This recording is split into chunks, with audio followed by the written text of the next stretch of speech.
Hello everyone and welcome to Siddharth edtech channel. तो आज है 16 जुलाई और चलिए देखते हैं आज के करंट अफेयर्स के क्या क्या टॉपिक्स हम डिस्कस करने वाले हैं। So we have a few interesting things, थोड़े अनयूजुअल हैं but let us see. Weight loss medication के बारे में चर्चा की जाएगी which is indirectly related to the diabetes. Okay, so we are covering this. Then we have body mass index, Almaty Dam, इसको हम कनेक्ट करेंगे कृष्णा रिवर से. We have बीज उत्सव and critical minerals, जिसको हम थोड़ा सा डेप्थ में लेंगे. And I'll also give you some questions that what kind of questions can be asked from this. All right. So moving on to the first topic. It is there is an article which explains how these weight loss drugs actually work.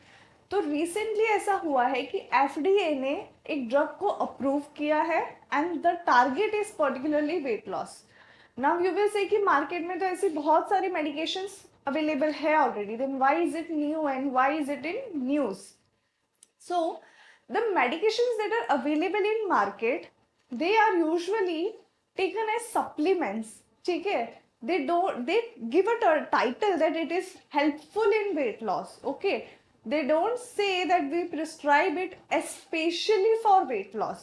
क्या होता है देखिए, आप थोड़ा सा difference इसका समझिए. What did they से इज कि ये जो पर्टिकुलर मेडिकेशन है, आप किसी भी स्टोर में जाते हो, अपोलो स्टोर है फॉर एग्जांपल, जहां से हम दवाइयाँ परचेज करते हैं, उसका भी अपना खुद का एक ब्रांड है जो कुछ मेडिकेशंस देता है. Generally they are called as supplements.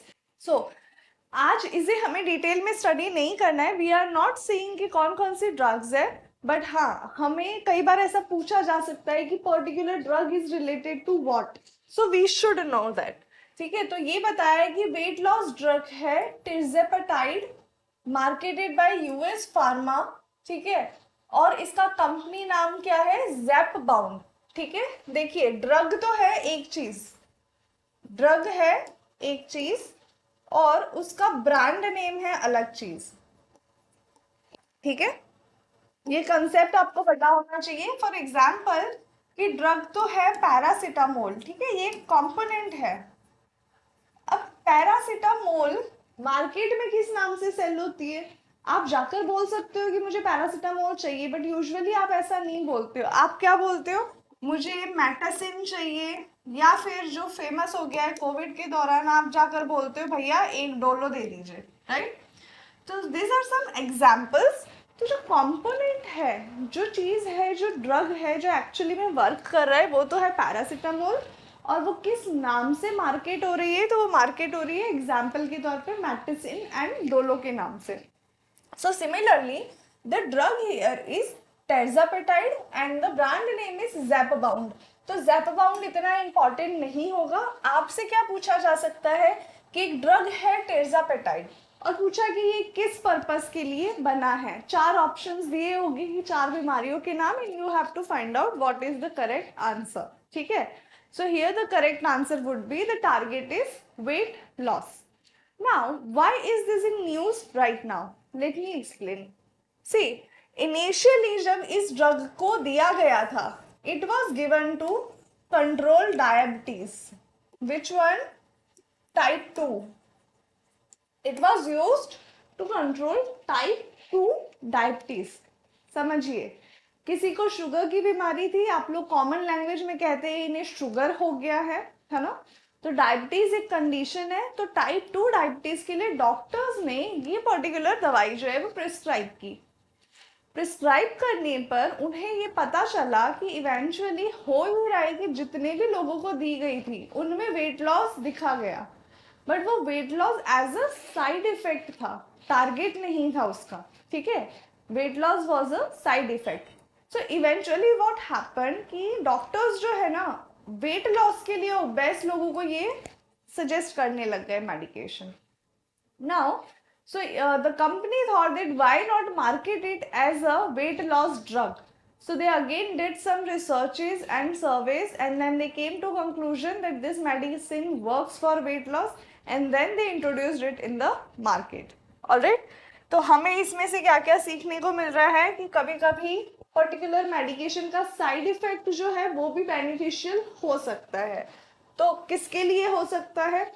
OBCs था, उसको वेट लॉस हुआ, तो उसके लिए तो अच्छी बात है। बट मान लीजिए कोई प्रॉपरली फिट पर्सन है, हेल्दी पर्सन है, या फिर कोई मॉल नरिश्ड पर्सन है, अगर उसे ये मेडिकेशन दी होती और उसे फर्दर वेट लॉस हो जाता, then it could be harmful for his health as well as for his life. Alright, तो अब हमें क्या एक कंसेप्ट समझना है। The concept is body mass index. So what is body mass index? It is an index, BMI short में हम इसे कहते हैं।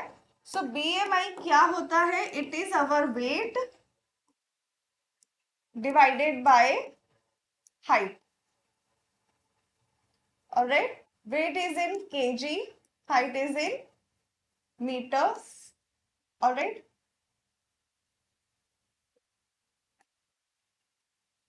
so BMI is calculated weight divided by height. आप खुद अभी बैठे बैठे अपना BMI निकाल सकते हो।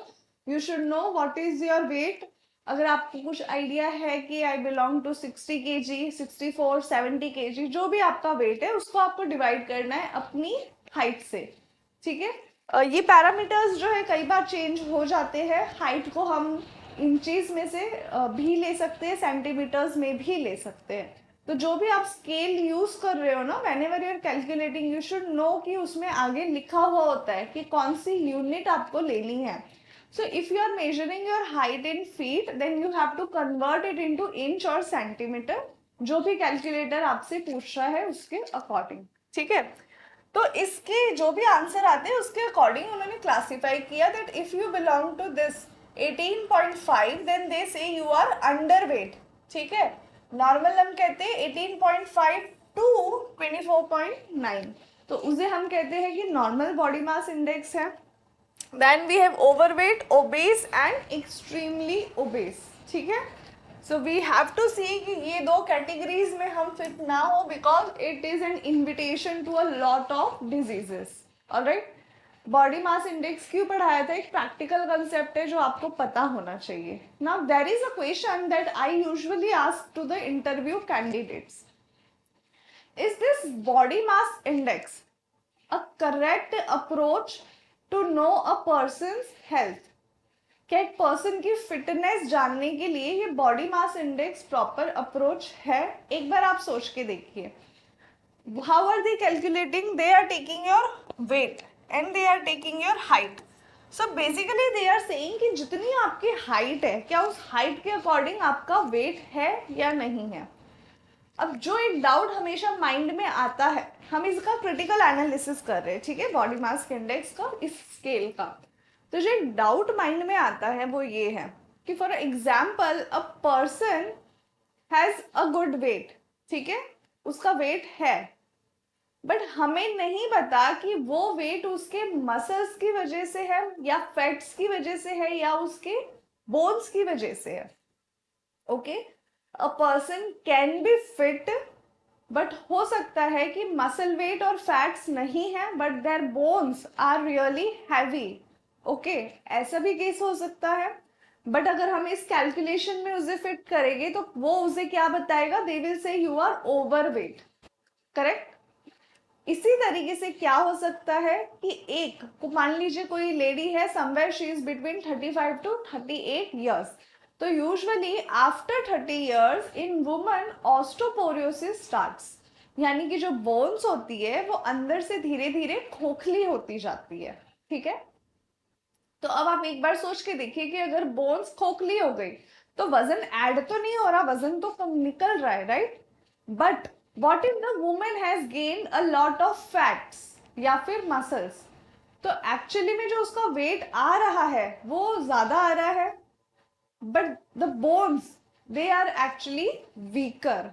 ठीक है, तो इस वजह से what I personally believe is कि बॉडी मास इंडेक्स है वो उतना एफिशिएंट मेजरमेंट, हाँ somewhere it shows, it can give you a superficial measurement, but वो एक एक्यूरेटली नहीं बताता है कि हाँ बॉडी मास इंडेक्स इतना है and you belong to this category. Alright, so maybe it is time we need to search for new fitness measures. Alright, इतना sufficient है इस टॉपिक के लिए। Let us move to the second topic. So it is about Almaty Dam. Okay, it is about Almaty Dam. तो आंध्र प्रदेश में ऐसा बोला गया है, they are very much hopeful कि अब जो अलमाटी डैम का स्टोरेज है वो बढ़ गया है, तो जो वाटर क्राइसिस है maybe, okay, there is a certainty that maybe the water crisis can be avoided this year. Alright, अब ये जो अलमाटी डैम है ये कहाँ पर है, कौन सी रिवर पे है? It is on Krishna river. Okay, Krishna river है, डिस्प्यूटेड रिवर है. जो भी रिवर डिस्प्यूटेड होती है उसका आपको पूरा इंफॉर्मेशन होना चाहिए, क्वेश्चंस आ जाते हैं कहीं से भी. ठीक है, डिटेल में हम इस रिवर को भी स्टडी करेंगे अभी. तो यहाँ पर हम ये देख रहे हैं कि कितने रिजर्वायर्स कृष्णा बेसिन पे है जो इम्पोर्टेंट है. तो मैं सिर्फ आपको इम्पोर्टेंट बता रही हूँ. यहाँ पर है प्रकाशम बैराज, यहाँ पर है नागार्जुन कोंडा डैम, एंड यहाँ पर है श्रीशैलम डैम. ठीक है, तो आप देख सकते हैं श्रीशैलम डैम जो है वो कुन्नूल से थोड़ा पास में है. ठीक है, इसके अलावा जो स्टार्टिंग है यहाँ पर है अलमाटी डैम. ठीक है, okay, so this is where the river Krishna is flowing. ठीक है, अब आगे हम थोड़ा और देखते हैं. This is what is the basin of river Krishna. Basin basically means कि एक रिवर जो है वो कहाँ कहाँ अपना ड्रेनेज यानी कि अपना पानी कहाँ तक पहुंचा पा रही है. तो बेसिन सिर्फ वो नहीं होता कि जो एक मेन रिवर फ्लो कर रही है वो कहाँ तक जा रही है. ओके, बेसिन सिर्फ ये नहीं है कि ये रिवर है इसने यहाँ से पास हुआ और इतने एरियाज कवर किए. It also includes the tributaries of reverse. मान लीजिए रिवर की कुछ एक्स्ट्रा ट्रिब्यूटरीज है तो उसे भी हम उसके बेसिन में इंक्लूड करते हैं. Clear? So let us see what are the basins of Krishna river. See, it originates in Maharashtra. Maharashtra में ये ओरिजिनेट होती है, वहां से आती है कर्नाटका में. ठीक है, कर्नाटका से वो जाती है आंध्र प्रदेश, और आंध्र प्रदेश से अल्टीमेटली बे ऑफ बंगाल में वो मिक्स हो जाती है. ठीक है, so how many states is it covering? It is covering 3 states starting from Maharashtra, then Karnataka, Andhra Pradesh. Alright, but it also covers, क्योंकि आंध्र प्रदेश जो है वो कुछ समय पहले ही 2 states में बंट चुका था. So we can say कि कुछ portion when we divide the basin area, तो कुछ पोर्शन अप्रोक्सीमेटली 15% जो है वो आंध्र प्रदेश का हो गया है, एंड 15% रिवर बेसिन एरिया किसका हो गया? तेलंगाना का हो गया है. Alright, now let us try to understand कि क्या क्या कृष्णा रिवर की ट्रिब्यूटरीज है और इसका फ्लो कैसा है. ठीक है, अब रिवर्स जो है ना, मैं बहुत सिंप्लीफाइड वे में इसको स्टडी करती हूँ. We don't have to overcomplicate it. ठीक है, आपको उसकी ट्रिब्यूटरीज याद होनी चाहिए. क्वेश्चंस डायरेक्टली आते हैं कि इनमें से कौन सी ट्रिब्यूटरी है या फिर कौन सी ट्रिब्यूटरी नहीं है. यह क्वेश्चंस आता है कि रिवर का नाम दिया होता है, पूछा जाता है कि ये कौन सी रिवर की ट्रिब्यूटरी है. ठीक है, तो इतना आपको पता होना चाहिए. ना आई एम सिंप्लीफाइंग इट कि आप कैसे कृष्णा रिवर की ट्रिब्यूटरीज को मेमोराइज कर सकते हो. Alright, so first we will make a flowing river. Alright, this is a river. Origin कहां से है? The origin is from Mahabaleshwar. Krishna river का ओरिजिन कहाँ है?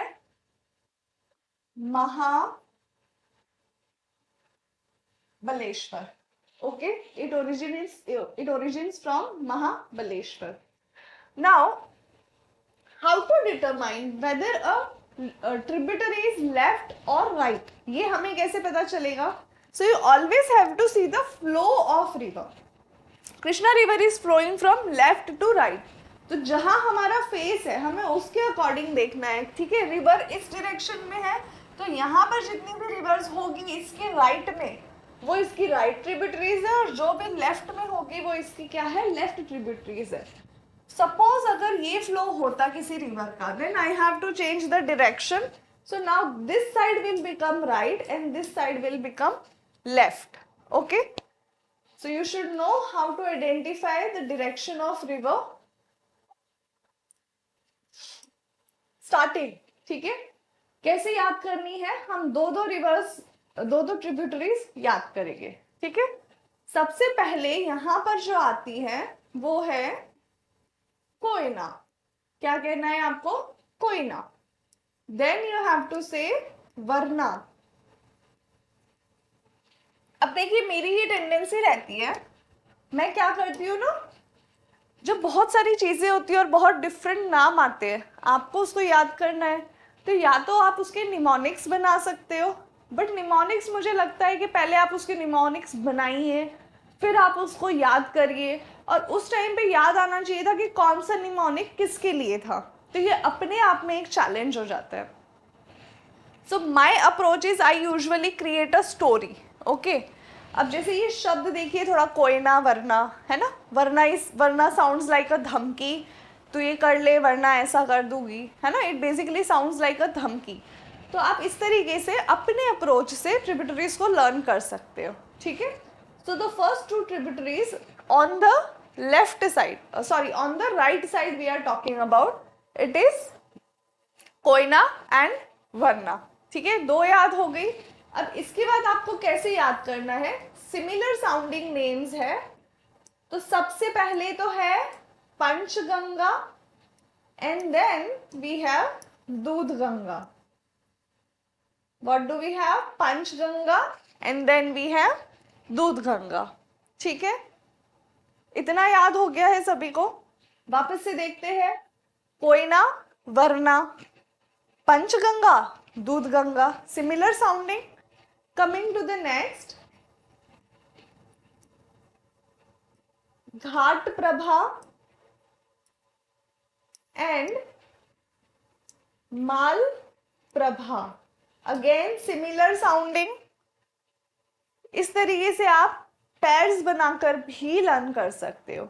आई am repeating, what were the tributary starting from Koyna Warna, okay, then we have Panchganga Dudhganga, after that we have Ghataprabha Malaprabha. All right, right side में एक और tributary है जो रह गई है,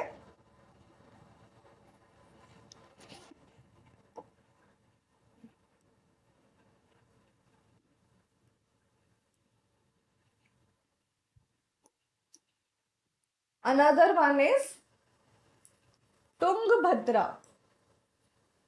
बहुत फेमस है, ठीक है। Another one is Tungabhadra. Clear?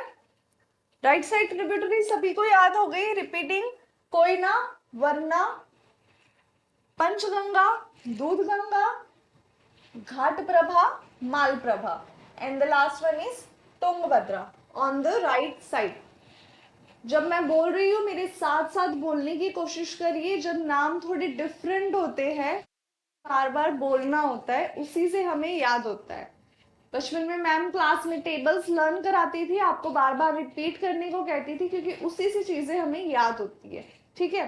तो डरना नहीं है, रोज एक रिवर की भी प्रैक्टिस करोगे ना, इसी तरीके से आप स्कीमेटिक डायग्राम बनाइए, बस ओरिजिन कहाँ पे वो किसके साथ मिल रही है, या फिर वो कहाँ पे कौन सी ओशन या सी में मर्ज हो रही है, वो आप लिखिए उसका point, and after that you write the tributaries. इसी स्कीमेटिक डायग्राम में बनाइए, सब कुछ लर्न हो जाएगा। Alright, starting with the left side tributaries.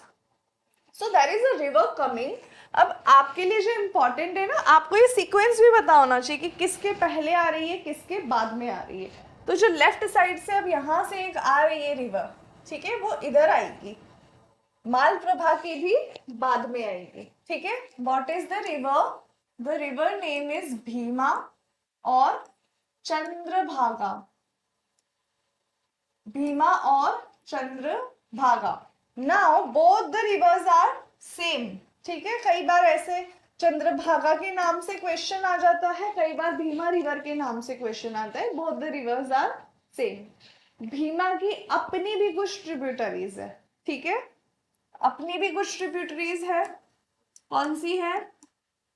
नीरा मान। अब देखिए वापस से कुछ ऐसे सिमिलर साउंड्स आ रहे हैं आपको, नीरा मान, ठीक है। अब नीरा मान और सामने कौन सी है? सीना। तो मैं इसको ऐसे नीरा मान सिंह ऐसे लर्न कर लेते हैं हम, ठीक है, नीरा मान सिंह। तो इस तरीके से आप इसको लर्न कर सकते हो, ठीक है। भीमा एक ट्रिब्यूटरी है कृष्णा रिवर की, पर भीमा की भी खुद की ट्रिब्यूटरीज है। कौन कौन सी है? नीरा, मान और सेना। क्लियर? अब तुंगभद्र के आगे एक और लेफ्ट ट्रिब्यूटरी है जिसका नाम है मूसी। क्या नाम है इस रिवर का? मूसी।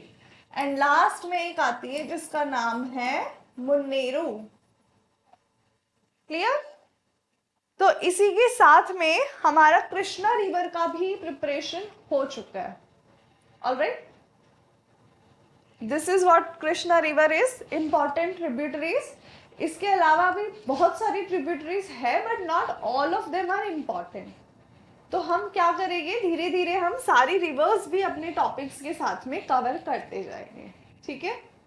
कहाँ से ओरिजिन हो रही थी? मैंने आपको बताया महाबलेश्वर से हो रही है।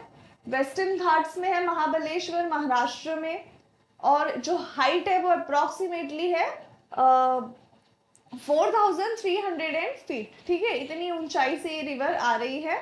और ये महाराष्ट्र और सेंट्रल इंडिया को क्या प्रोवाइड करा रही है? पानी प्रोवाइड करवा रही है। ठीक है, shall we move forward? Alright, so the next news is about indigenous seeds.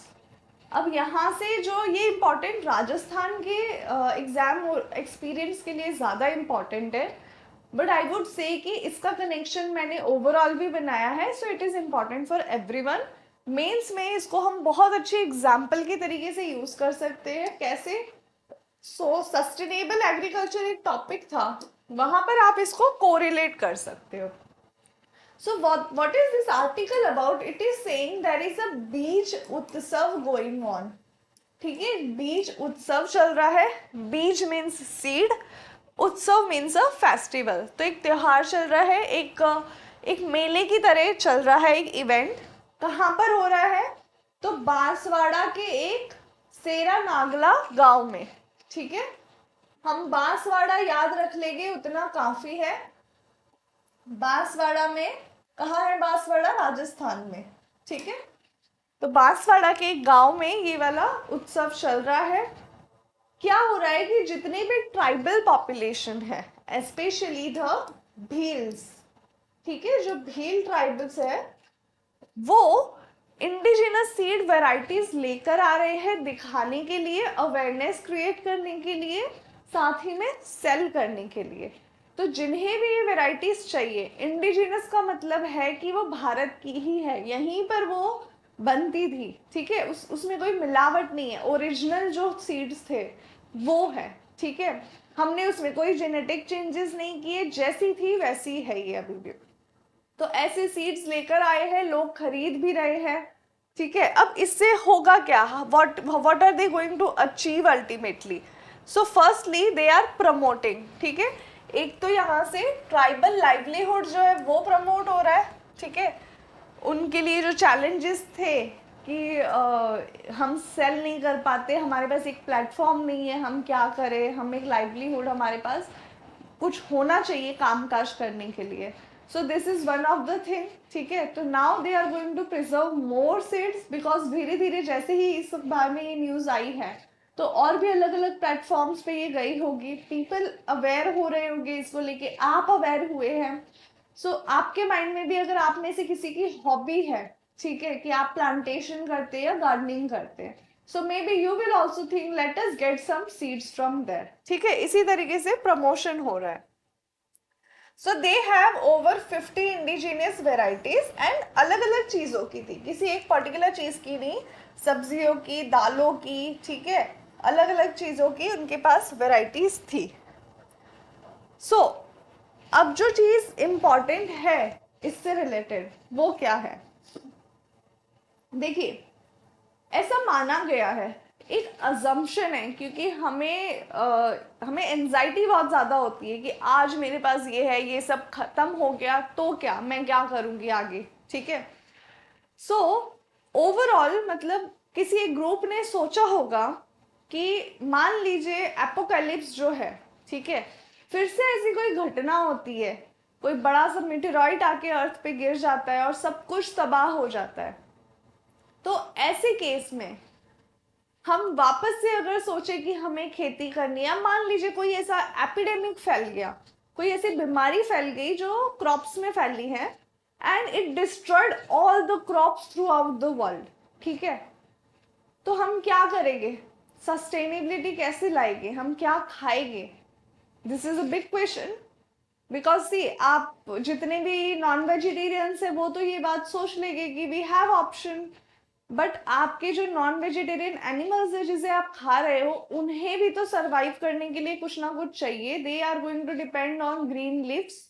और मान लीजिए सब कुछ डिस्ट्रॉय हो चुका है, सारा क्रॉप्स डिस्ट्रॉय हो चुका है, तो ऐसे में क्या किया जाए। So the group thought why not create a seed bank, ठीक है, रादर देन अ बैंक, क्योंकि बैंक में तो लेन देन होती है, it's not actually not a bank, we would call it a seed vault, ठीक है। वॉल्ट क्या होता है, वॉल्ट होता है तिजोरी, ठीक है। So they have created a seed vault, यानी कि एक तिजोरी बनाई गई है जिसमें क्या किया है, बहुत सारे अलग अलग वैरायटी के इंडिजीनियस एज वेल एज बाहर के हर चीज से रिलेटेड अलग अलग बीज कलेक्ट किए गए हैं, लेबल किए गए हैं और उसको स्टोर किया गया है, प्रिजर्व किया गया है कि कभी ऐसी कोई सिचुएशन आती है तो हमारे पास बीज होने चाहिए कि हम दोबारा से लाइफ को जो है स्टार्ट कर सकते हैं। And the vault is protected in such a way कि अनुमान लगाया गया है even if the apocalypse occurs the vault will be safe, alright. तो इंडिया में कहाँ पे है, the Indian seed vault, the Indian seed vault is located in Ladakh, कहाँ पर है, लद्दाख में, ठीक है। लद्दाख के चांगला, क्या है जगह का नाम, क्या है, चांगला। इस जगह पर हमने इंडियन सीड वॉल्ट रखा है। इस सीड वॉल्ट को कब बनाया गया था, 2010 में बनाया गया था। और किन्होंने बनाया था, then it was jointly developed by the defence institute of high altitude research and the national bureau of plant and genetic resources, ठीक है। इन दो इंस्टीट्यूट्स ने मिलकर एस्टैब्लिश किया था। And the point to be noted is it is the second largest seed bank in the world, ठीक है, second largest है। Now let us move on which is the first largest। तो अगर हम वर्ल्ड की बात करें तो वर्ल्ड का जो सीड बैंक है वो लोकेटेड है स्वालबार्ड में, कहाँ पे, Svalbard. Where is it, it is in Norway. तो नॉर्वे में कहीं पर सेफली सारी कंट्रीज, सभी कंट्रीज ने जिन्होंने सीड्स प्रोवाइड किए हैं उन सभी के सीड्स को सेफली वहां पर रखा गया है, clear. So this is all about seeds that you had to know. Questions most probably यहीं से आएगा। बीज उत्सव को आप एज एन एग्जाम्पल यूज कर सकते हो सस्टेनेबल एग्रीकल्चर के लिए, याद रखिएगा, इसको नोट करिए। मेंस का बहुत इंपॉर्टेंट क्वेश्चन है, आरएएस में स्पेशली, जितना भी आरएएस इकोनॉमी में आता है तो यहाँ से क्वेश्चंस डेफिनेटली आते हैं, एग्रीकल्चर से एंड फूड प्रोसेसिंग सेक्टर से बहुत सारे क्वेश्चंस आते हैं। प्लस अगर आप यूपीएससी का भी मेंस देखते हो तो 3 से 4 questions directly food processing topic से आते हैं। तो आप सोचिए कितना इंपॉर्टेंट टॉपिक है और इसकी एग्जाम्पल्स जो है वो आपको पता होनी ही चाहिए। The next topic is Wolbachia, okay, this Wolbachia is basically, ये पूरा आर्टिकल आपको नहीं समझना है, मैं आपको इसका क्रक्स बता रही हूँ कि इस आर्टिकल में एक्चुअली क्या कहा गया है, ठीक है। So what this article is saying कि एक Wolbachia बैक्टीरिया होता है जो इंसेक्ट्स में प्रेजेंट होता है, ठीक है। फिर रिसर्च के बाद में ये पता चला है कि ये जो बैक्टीरिया है ये सिर्फ और सिर्फ एग्स में प्रोड्यूस होता है। कहाँ पे प्रेजेंट है, एग्स में। It is not present in the sperm, it is present in the eggs. Eggs किसके पास होते हैं, फीमेल्स के पास होते हैं। स्पर्म्स किसके पास होते हैं, मेल्स के पास। तो इसका क्या कंक्लूजन है कि आने वाली जनरेशन में ये वॉल्बैकिया बैक्टीरिया कैसे स्प्रेड होगा, फीमेल्स के थ्रू ही, बिकॉज मेल्स तो कैरी ही नहीं कर पा रहे। सो अल्टीमेटली इस बैक्टीरिया ने क्या किया, ये बहुत ही तेज बैक्टीरिया है, ठीक है, इतना स्मार्ट है कि इसने क्या किया, अपना प्रोडक्शन बढ़ जाए, बैक्टीरिया मल्टीप्लाई हो जाए, इसके लिए इन्होंने क्या किया, कुछ ऐसे इवोल्यूशंस किए हैं कि जो ऑफस्प्रिंग्स है ना वो फीमेल ज्यादा प्रोड्यूस हो, मेल कम हो, because they want to expand. ठीक है, बैक्टीरिया की भी यही ख्वाहिश है कि सब कुछ मेरा हो, मैं सब जगह फैल जाऊं। So even the bacteria is trying कि फीमेल को ज्यादा वो प्रमोट कर रहा है। ठीक है, इतना सा एक बेसिक कंसेप्ट है। It is related to mosquitoes. एक वॉल्बैकिया टेक्निक है जिससे हम मॉस्किटोज को कंट्रोल करने का प्लान कर रहे थे, but that wasn't very much successful. The research is still going on. ठीक है, एक बहुत बेसिक सा कंसेप्ट है। पूछा जा सकता है कि वॉल्बैकिया क्या है? It is a bacteria that is usually present in insects. Alright, moving on to the next topic. Now this was supposed to be taken yesterday, but due to some reason I chose to do it today. All right, so critical minerals पर एक article है। ज्यादा कुछ इस article में तो बताया नहीं गया है, इन्होंने तो बस मेंशन किया है कि क्या होते हैं क्रिटिकल मिनरल्स, एंड इन्होंने बताया है कि इसके प्रोडक्शन को बढ़ाने के लिए क्या किया जा रहा है। ठीक है, इतना से ये टॉपिक इन्होंने बताया, but we are going to see other things as well. अब ये जो डेटा आपको लेना है, ठीक है, ऐसी किसी भी चीज का डेटा आपको कहाँ से लेना है मैं आपको उसके सोर्सेज भी बताऊंगी।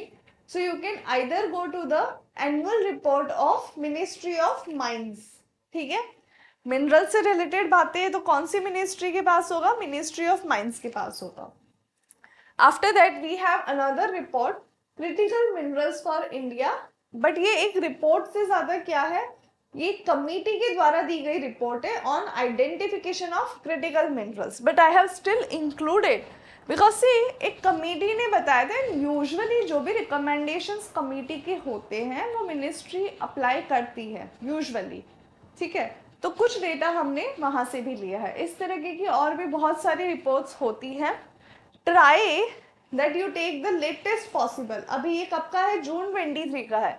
इसके बाद में कोई और ऐसी रिपोर्ट नहीं आई है, so we are taking the date of June 23। Similarly आप अपना जो भी डेटा बना रहे हो उसके आगे डेट मेंशन करोगे। आपकी एग्जाम के 1 महीने पहले आपका ये डेटा जो है वो अपडेट हो जाना चाहिए। Alright, so moving further, this is also taken from the report itself. What are critical minerals? ये क्वेश्चन आता है सबके माइंड में। देखिए, मिनरल्स के बहुत सारे क्लासिफिकेशन होते हैं, अलग अलग तरीके से हम उसे क्लासीफाई करते हैं। We call them metallic minerals और नॉन मेटालिक मिनरल्स। ठीक है, या हम बोल सकते हैं मेजर मिनरल्स या माइनर मिनरल्स, ये भी एक क्लासिफिकेशन है। We also select categories rare earth metals. ठीक है, वो भी एक कैटेगरी है। But the one we are studying today is critical minerals. तो क्रिटिकल शब्द का अपने आप में क्या मतलब है? क्रिटिकल, कोई मर रहा होता है, हॉस्पिटल में होता है, आप क्या बोलते हो? वो बहुत ही क्रिटिकल सिचुएशन में है ना? समझ रहे हो? It is a serious thing, it is very important, it is very important for the functioning. ठीक है, तो हम बोलते हैं क्रिटिकल। क्वेश्चन आता है एग्जाम में, क्रिटिकली एनालाइज, तो वहां पर उसका मतलब क्या है? आलोचनात्मक तरीके से, यानी कि आपको उसके नेगेटिव एस्पेक्ट्स को भी कंसिडर करना है। ठीक है, अब यहाँ पर जो डेफिनेशन इन्होंने दिया है वो है those minerals which are essential for economic development and national security. किसके लिए? इकोनॉमिक डेवलपमेंट के लिए भी जरूरी है और नेशनल सिक्योरिटी के लिए भी। तो नेशनल सिक्योरिटी में बहुत सारी चीजें आ जाती है। सबसे पहले तो डिफेंस आ जाता है। डिफेंस में इतनी सारी चीजें बन रही है, एयरक्राफ्ट्स बन रहे हैं, टैंक्स बन रहे हैं, हमारे ड्रोन्स बन रहे हैं। इन सबको बनाने के लिए क्या चाहिए? मिनरल्स चाहिए। और वो कौन सी मिनरल्स होंगे? क्रिटिकल मिनरल्स होंगे। ठीक है, the lack of availability of this minerals और इवन कंसंट्रेशन ऑफ एग्जिस्टेंस, इसके थ्रू हम बताते हैं उसकी वल्नरेबिलिटी क्या है ना? इसको हमने क्रिटिकल नाम क्यों दिया? इंपॉर्टेंट तो और भी मिनरल्स है, बट हमने क्रिटिकल इसलिए बोला क्योंकि उसकी अवेलेबिलिटी है या नहीं है। ठीक है, the big question is this mineral available और नॉट? इंडिया में है या नहीं? ठीक है, देन वी हैव कंसंट्रेशन। यहाँ पर कंसंट्रेशन से हम क्या बोलना चाहते हैं कि अवेलेबल तो है, पर कितना अवेलेबल है, जितना चाहिए हमें, जितना उसका यूज है, क्या उतना है? ठीक है, this is one of the point. तो पहले क्या है? अवेलेबिलिटी है। Let me right it again. The first point is availability है या नहीं है, देन वी हैव कंसंट्रेशन, कितना है, and the another thing is processing. Processing हमें क्या बताता है कि हमारे पास रिसोर्स तो है, but we don't know the skill, we don't have the skill to extract it. ठीक है, मिनरल्स को एक्सट्रैक्ट करना पड़ता है, निकालना पड़ता है, एक प्रोसेस होता है। So maybe we are not aware about the process how to extract them. तो इनकी वजह से क्या होता है, इन फैक्टर्स की वजह से हमें क्या करना पड़ता है, कुछ मिनरल्स को जो हमें चाहिए हमारी सिक्योरिटी के लिए और इकोनॉमिक डेवलपमेंट के लिए, अगर ये फैक्टर्स नहीं है तो हम क्या करते हैं, उन्हें इंपोर्ट करते हैं बाहर से। एम आई राइट? कोई चीज आपके पास नहीं है तो आप क्या करोगे, बाहर से खरीदोगे उस चीज को। तो इसी तरीके से ये इंपोर्ट किए जाते हैं। क्रिटिकल इसलिए कहा because there could be a supply chain disruption. Okay, so what is supply chain disruption? मुझे कुछ सामान इंपोर्ट करना है, बट द कंट्री में भी वो हमें मना कर दे कि हमारे पास अभी स्टॉक नहीं है, we are not providing it to you, they can say that.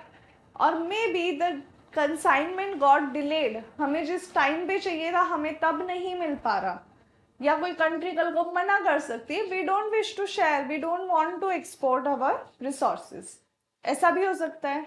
ऐसी सिचुएशंस में क्या होगा, हमें तो डिसरप्शन फेस करनी पड़ेगी ना, हमारा डेवलपमेंट रुक सकता है, हमारी नेशनल सिक्योरिटी पे अटैक हो सकता है। So that is why the name has been given critical minerals. अब ये सप्लाई चेन डिसरप्शन कैसे कैसे होते हैं, ठीक है, and there is also another explanation given to it कि क्यों इनको क्रिटिकल कहा जाता है।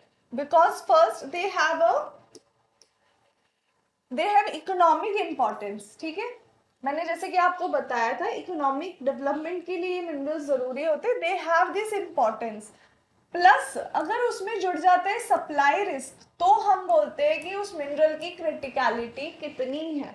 ठीक है, अब ये रिस्क कैसे हो सकता है, तो सप्लाई रिस्क की अगर हम बात करें तो रशिया यूक्रेन वॉर चल रही है।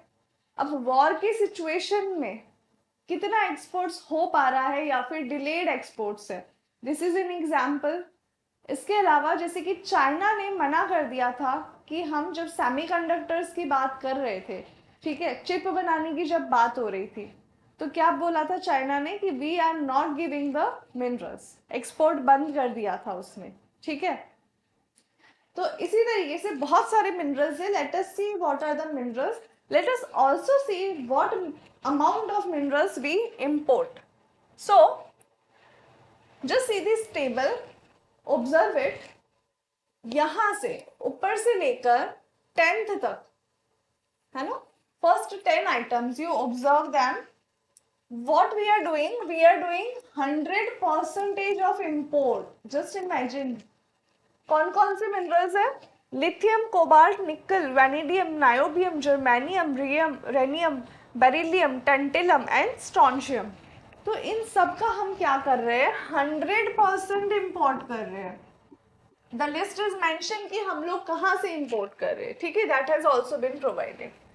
सो जस्ट इमेजिन कि ये 10 मिनरल जो है वो कितने इंपॉर्टेंट हो गए कि हमारे पास तो इनकी अवेलेबिलिटी ही नहीं है। तो ऐसे में हम क्या कर सकते हैं, पहली चीज तो हमें फाइंड आउट करना होगा, अभी भी हमने पूरी तरीके से एक्सप्लोरेशन नहीं किया है, वी डोंट नो कि कितना रिजर्व हमारे पास है, किस चीज का है। तो हमें एक्सप्लोरेशन बढ़ाना होगा जिससे हम आइडेंटिफाई कर सके।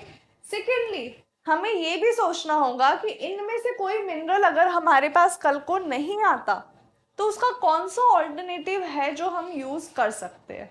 This is another important point to be consider. Alright, The least is silicon is less than 1%. Alright, zirconium भी up to 80% हम लोग import कर रहे हैं. So have a look at this table. आप डाउनलोड कर लीजिएगा PDF में, और भी क्लैरिटी के साथ आप इसको पढ़ सकते हो. The name of the countries have also been provided. Now there was a mineral policy released. ठीक है, एक पॉलिसी आई थी मिनरल्स को लेकर, यूजुअली अपडेट होती रहती है हर कुछ समय में. जो लास्ट पॉलिसी आई थी, उन्होंने क्रिटिकल मिनरल्स को आइडेंटिफाई किया था. So they gave a list of 30 critical minerals. How many? 30. इसका लिस्ट का कोई सीक्वेंस नहीं है. लिस्ट क्यों बताई जा रही है आपको? आप सोचोगे कि मैम ये 30 हमें याद कैसे रहेंगे. तो ऐसा है कि आपको रिपीटेडली इन्हें देखना तो होगा ही. एंड आप एक बार इमेजिन करके देखिए कि इस पर्टिकुलर मिनरल का यूज कहाँ होता है, तो उससे आप याद रख सकते हो कि अच्छा ये यूज है, that is important for economy, that could be a risk in supply chain, तो इसलिए ये क्रिटिकल मिनरल है. इस तरीके से आप आइडेंटिफाई कर सकते हो. तो एक बार हम देखते हैं इंपॉर्टेंट कैसे है. एंटीमनी है, बेरिलियम है, bismuth, cadmium, cobalt, copper. See copper is also what? Critical mineral. सोचिए, कॉपर तो इंडिया में है, राजस्थान में है कॉपर, बट फिर भी we are counting it in a critical mineral. So we need to know कि क्या क्या यूजेस है. आप में से ज्यादातर लोग अगर कॉपर को पढ़ते नहीं तो आप क्या करते? सोचते कि it is not a critical mineral, है ना. तो एक बार इस लिस्ट को आप अच्छे से देखिए and then you will get to know. याद भी हो जाती है इवेंचुअली. और क्वेश्चंस कैसे पूछे जाते हैं, I am giving a example. UPSC 2020 का क्वेश्चन है. Now this is not related to critical minerals, but I took this question so I can explain you how they are asked. तो क्या पूछा है? Which of the above is officially designated, ठीक है, as major minerals. ठीक है, आपको choose करने हैं कि इनमें से कौन से है जो मेजर मिनरल्स में काउंट होते हैं. इस तरीके से आपको क्रिटिकल मिनरल्स के लिए भी पूछा जा सकता है. Another question is, a statement was given related to rare earth metals. ठीक है, और पूछा गया था there is concern over the short supply. तो उसमें से रीजंस बताए थे कि ये रीजंस है. You have to select which one of the reason supports this statement. Alright, so these are the type of questions that are being asked from minerals category. So we shall end the class by this last topic. We will meet tomorrow. The PDF can be downloaded on the Siddharth EdTech app as well as from the website. Thank you.